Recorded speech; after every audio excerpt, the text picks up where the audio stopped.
જૂનાગઢ પોલીસની mega drugs drive અનેક શંકાસ્પદ સ્થળો પર મોડી રાતે પોલીસની ટીમો ત્રાટકી હતી। મેગા ડ્રાઈવ દરમિયાન ડ્રગ્સનો જથ્થો ઝડપાઈ ગયો છે। 24 ગ્રામ ડ્રગ્સના જથ્થા સાથે 2 યુવાનોની ધરપકડ કરવામાં આવી છે।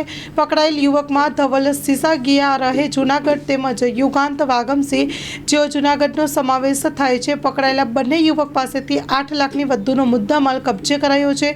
જિલ્લા પોલીસ વડા દ્વારા બનાવવામાં આવી હતી। જુદી જુદી 8 ટીમો ચોબારી ફાટકથી ઝાંઝરા ચોકડી તરફના રોડ પરથી ઝડપાયેલો છે। ડ્રગ્સનો જથ્થો મોડી રાતથી વહેલી સવાર સુધી ચાલી હતી। આ કાર્યવાહી ડ્રગ્સ સાથે ઝડપાયેલ યુવાનોની પૂછપરછ શરૂ છે।